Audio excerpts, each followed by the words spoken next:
Hai guys, selamat kembali ke Kupi-Kupi Go. Hari ini kita akan melihat fakta yang menarik tentang sejarah. Lebih tepat lagi kita akan melihat perang saudara yang pernah berlaku di negara kita. Ini adalah perang-perang yang membentuk sejarah yang kita tahu pada hari ini. Mungkin anda pernah dengar, mungkin tidak, daripada perang saudara di Brunei dan Sabah sehinggalah perang saudara di Kelantan. Kita teruskan dengan perkongsian pada hari ini. 4. Perang Saudara Brunei, Sabah Brunei 1660 sehingga 1673. Perang ini juga dikenali sebagai Perang Cermin, sempena nama Pulau Cermin. Bayangkan, perang saudara selama 12 tahun tercetus akibat dari perlawanan sabung ayam. Dan inilah punca Sabah dituntut Filipina. Semuanya bermula di Brunei pada tahun 1660 sehingga tahun 1673. Semasa pemerintahan Sultan Brunei ke-12 iaitu Sultan Muhammad Ali, berlaku satu perlawanan sabung ayam di antara anak bongsunya iaitu Pangeran Muda Bongsu dan juga anak Bendahara Hakul Mubin iaitu Pangeran Muda Alam. Pangeran Muda Alam menang dan mengejek Pangeran Muda Bongsu. Disebabkan rasa tidak puas hati, Pangeran Muda Bongsu kemudian menyerang Pangeran Muda Alam. Pertembungan ini menyaksikan keris Pangeran Muda Bongsu menikam dada Pangeran Muda Alam dan membunuh dia. Tiada siapa yang sangka ini akan menjadi punca perang saudara di antara kerabat di Raja Brunei. Pangeran Muda Bongsu kemudian melarikan diri dan bersembunyi. Ini membuatkan ayah Pangeran Muda Alam marah dan menyerang Sultan Haji Muhammad Ali dan mengangkat dirinya sendiri sebagai Sultan dengan gelaran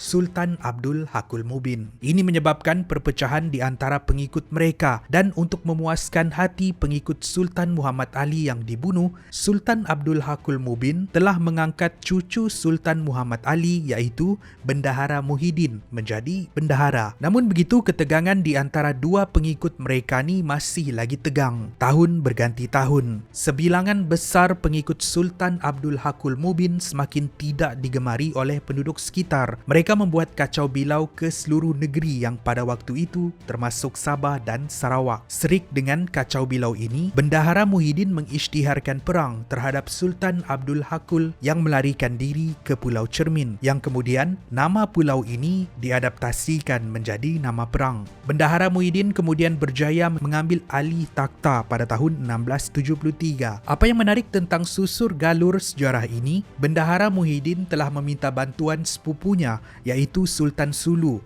untuk menentang Sultan Abdul Hakul Mubin. Sultan Sulu bersetuju tetapi meminta sebahagian besar pantai timur Sabah sebagai ganjaran. Tapi semasa perang berlangsung, tiada satu pun bala tentera Sultan Sulu dilihat di medan perang. Hanya selepas perang berakhir, barulah mereka datang melapor diri di Brunei, siap mengambil barang-barangan peninggalan berharga dari istana dan membawa balik gundik. Ini membuatkan Sultan Muhyiddin murka dan membatalkan perjanjian tersebut. Namun begitu, orang Sabah dan Sarawak cakap mereka ni majal ataupun memaksa, sehingga hari ini masih lagi membuat tuntutan terhadap Sabah. 3. Perang Kelang Selangor 1849 sehingga 1850. Ini ialah sebuah kisah di dalam sejarah yang menyaksikan gabungan dan juga pertempuran di antara orang Melayu dan juga Cina. Sekitar tahun 1949, Sultan Selangor iaitu Sultan Muhammad Shah telah memperkenankan Raja Abdullah untuk menjaga kawasan di Kelang. Raja Abdullah kemudian telah memajakkan Kelang kepada dua orang saudagar bernama William Henry McLeod Reid dan Tan Kim Ching. Kedua-dua saudagar ini pula memungut cukai dari penduduk Kelang. Salah seorang penduduk ialah Raja Mahadi. Ayah Raja Mahadi pernah memegang pangkat yang sama seperti Raja Abdullah. Dengan itu, dia terasa dihina bila ada orang luar yang datang untuk memungut cukai. Raja Mahadi tidak berpuas hati dengan cara pentadbiran Raja Abdullah. Asal-usul Raja Abdullah dipertikaikan yang dia bukannya orang asal tetapi berasal dari Riau, Indonesia. Dengan itu bermulalah pertelingkahan di antara Raja Abdullah dan Raja Mahadi, di mana Raja Abdullah disokong oleh pihak British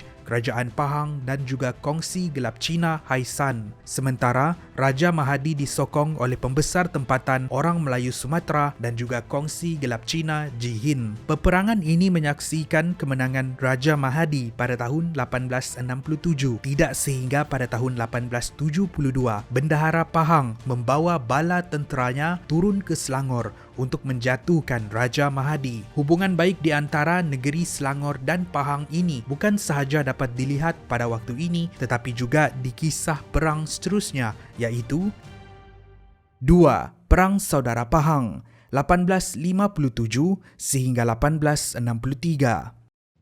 Perang yang berlaku pada tahun 1857 sehingga tahun 1863 ini juga dikenali sebagai Perang Bendahara di antara Raja Bendahara Pahang iaitu Tun Mutahir dan juga adiknya Wan Ahmad. Tun Mutahir mengambil tampuk pemerintahan negeri Pahang apabila ayahnya Datuk Bendahara Tun Ali meninggal dunia. Menurut pengikut Wan Ahmad, sebelum Datuk Bendahara Tun Ali meninggal, dia berpesan supaya memberikan pungutan cukai dari daerah Kuantan dan Endau kepada Wan Ahmad, tetapi kesahihan perkara ini tidak disahkan. Dengan itu, ia tidak dilaksanakan oleh Tun Mutahir, menyebabkan berlaku pertelingkahan di antara mereka. Tun Mutahir disokong oleh Temenggung Daing Ibrahim dari Johor dan kumpulan peniaga dari Singapura. Sementara Wan Ahmad disokong oleh Sultan Baginda Omar dari Terengganu, Sultan Ali dari Muar, Kerajaan Siam dan juga pihak British. Wan Ahmad kemudian berkubu di Pulau Tekong, merancang serangan besar-besaran terhadap abangnya sendiri, iaitu Tun Mutahir. Serangan pertama dilancarkan pada bulan November 1857 di Pekan, tetapi gagal. Serangan kedua pada bulan Mac tahun 1861 juga gagal,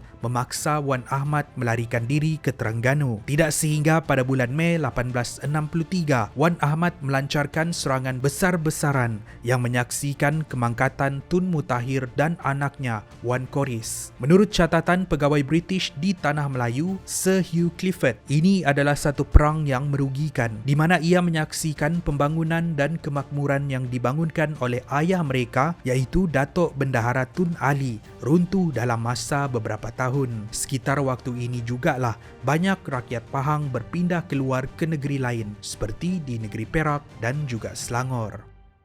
1. Perang Saudara Kelantan pertengahan 1700 sehingga awal 1800.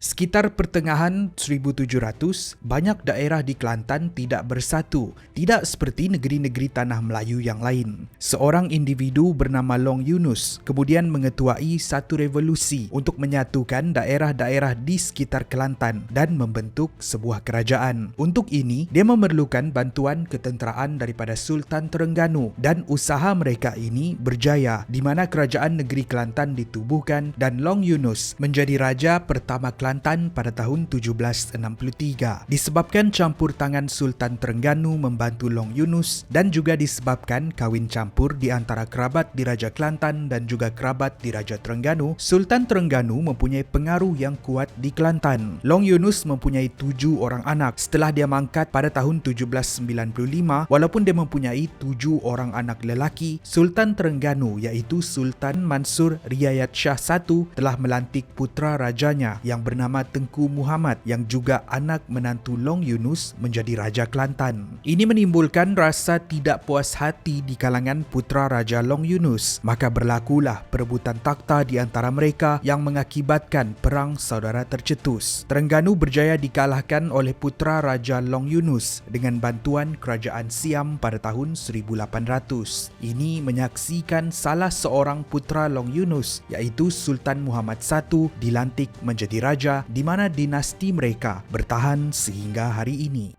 Terima kasih kerana menonton. Itu adalah perkongsian kita pada hari ini, sebuah topik yang bermanfaat. Kalau anda suka dengan video ni, pastikan anda share dengan rakan-rakan anda. Dan kalau anda ada idea lagi untuk episod seterusnya, tinggalkan pendapat anda di ruangan komen di bawah. Pastikan anda subscribe Kupi Kupi Go. Saya jumpa anda di episod yang seterusnya. Kupi Kupi Go, menarik setiap hari.